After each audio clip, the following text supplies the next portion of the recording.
Hey guys, Sean here with my review of Total Recall, the 2012 remake.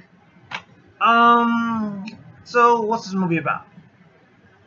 So this is like I said, Total Recall, 2012 American science fiction action film directed by Len Wiseman, who directed the first two Underworld movies, produced the most recent two, and he directed Live Free or Die Hard, which is actually my favorite Die Hard movie. Please don't hate me. Please don't hate me for that. Yes, I actually like Live Free better, the most, so sue me. But anyway, this screenplay was written by Kurt Wimmer and Mark Baumbach. I'm sorry if I butchered that name, which was based on the 1990 film of the same name with Arnold Schwarzenegger, which itself inspired by the 1966 short story We Can Remember For You Wholesale by Philip K. Dick. The film stars Colin Farrell, Kate Beckinsale, Jessica Biel, Bryan Cranston, Bokeem Woodbine, again, sorry if I butchered the name, John Cho, and Bill Nye. It centers on an ordinary factory worker who accidentally discovers that his current life is a fabrication predicated upon false memories implanted into his brain by the government. Ensuing events leave him no room for doubt that his true identity is that of a highly trained secret agent. He then follows a trail of clues to gradually recover more suppressed memories and reassumes his original vacation with renewed dedication. Unlike the first movie and short story, the plot takes place on Earth rather than a trip to Mars and exhibits more political overtones. So let's see. This movie, like I said, it was released August 3rd, 2012, with a theatrical runtime, I'll say, of an hour and 58 minutes.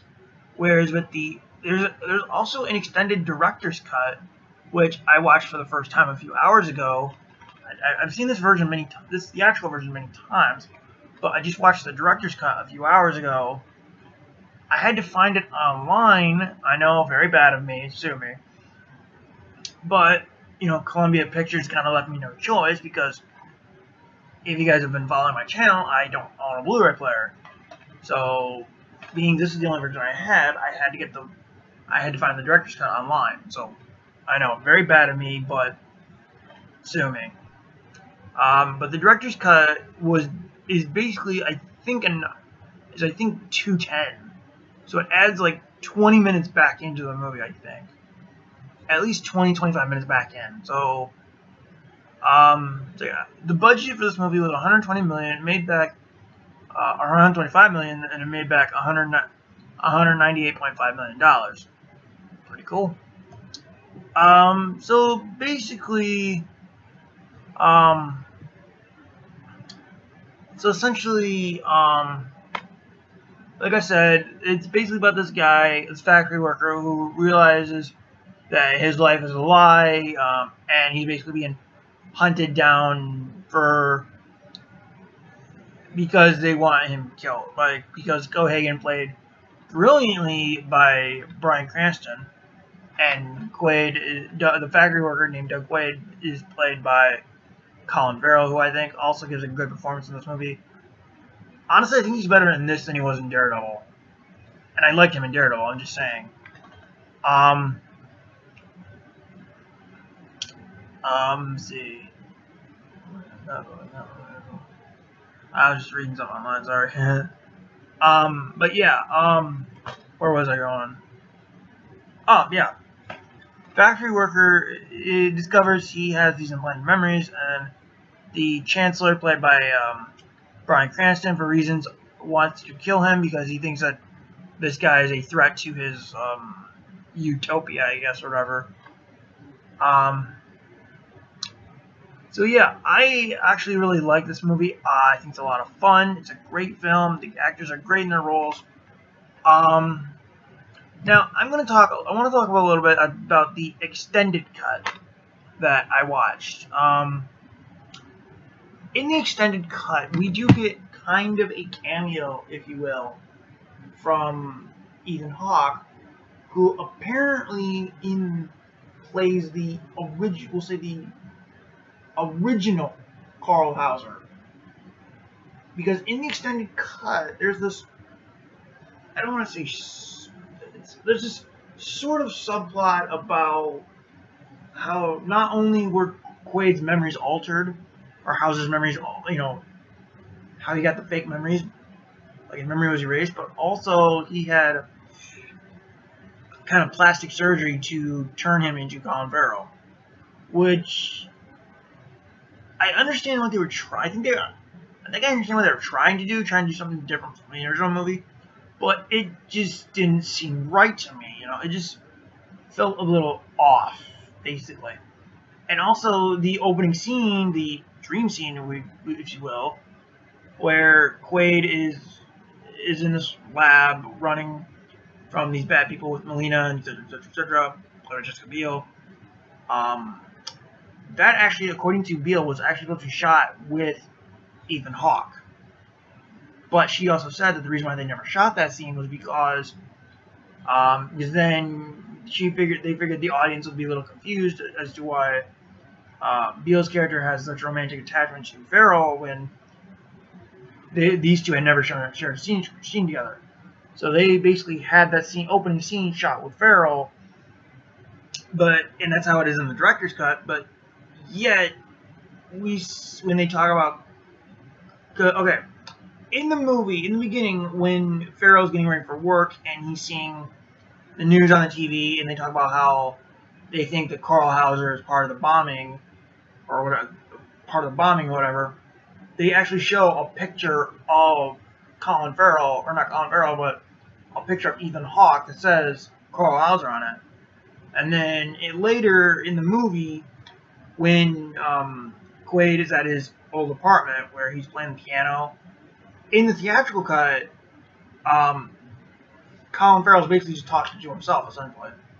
Where his head's like shaved, he's got a goatee and everything, as Carl Hauser, and that's, But in this extended cut, or in the director's cut, fucking call it, extended director's cut, whatever you call it, it's actually Ethan Hawke doing it.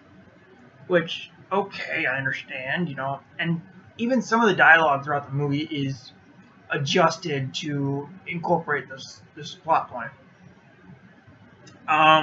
But yeah, and he even says a couple extra lines that were not in the theatrical cut. But when that recording is finished, Melina seems to act like she's recognized Hawke, and it's like, wait, but yet everyone else throughout the movie doesn't recognize Farrell as Hauser, at least in the director's cut. But yet she somehow does.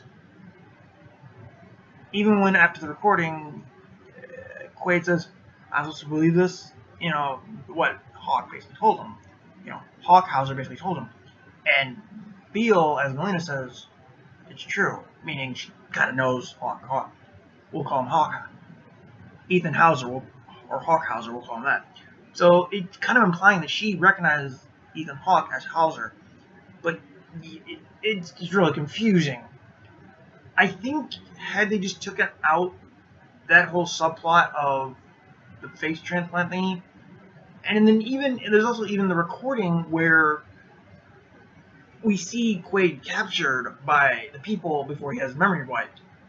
He even says, "This is not your real face." And like I said, some of the dialogue has been changed to incorporate the new plot point. But it's just a little jarring a bit. I think you could have had most of the movie as is, just remove that little plot point. And speaking of, there's also a couple other plot points in the director's cut where it's revealed that Melina is in fact Matthias' daughter. Matthias played by Bill Nye.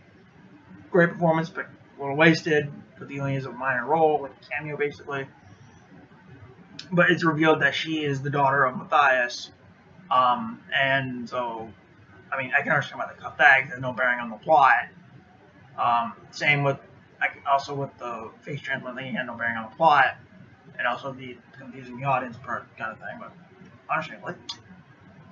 Let's see what else was there. Let's see. Oh, in the director's cut, they try to, I don't want to say copy, but they borrow, if you will, a plot point from the original movie, which, by the way, I've seen the original movie. It's fine. I don't hate it, but then again, I don't like it. Basically, like what this says. Better than the original. And I know some people will say that's bullshit, but you know what? Fuck it. I like this one better than the original. To me. But anyway, apparently they tried to say in the director's cut that the whole thing about Quaid going in, infiltrating the resistance, or at the time, Hauser infiltrating resistance was all Hauser's idea, and etc. etc. That basically was like in the original movie, and they put that here in the director's cut, and again, I really didn't like that. Same with the way it was in the original. In the original movie, I did not like Arnold as the basically being the mole, if you will, and I don't like it here either. I don't like that. Basically, Cohaagen tries to say that this was all Hauser's planning, and I didn't like that, honestly. I didn't. Literally, I did not, but it's fine. But then you have Quaid trying to say later that it was all that what Cohaagen said was all a lie, etc., etc. But and who knows? But I will give the director's cut this: there was some good stuff in it. The main nitpick I have is the face transplant thing. It's just a little jarring and a little confusing. I know what I get it. I know what they were trying to do. They're trying to do something different from the original, but I just didn't like it. Is all. And the whole thing about Hauser really being a mole, even though they try to say later that Cohaagen was lying, didn't really care for that at all. So, as much as I like some of the stuff in the director's cut, I'm gonna have to go with this version because, to me, this version actually makes a little more sense. To me, that is. But hey, there are people out there who like the extended director's cut. Perfect. And I know this is probably a long video, but screw it. That's pretty much my review of the Total Recall remake, with a little bit of stuff from the director's cut in it. But yeah, a great movie in my opinion. Very underrated. It's a great remake, great cast. So I just had fun with this movie. So yeah, I'll catch you guys later. Hope you guys enjoyed this video, and I will catch you later. So.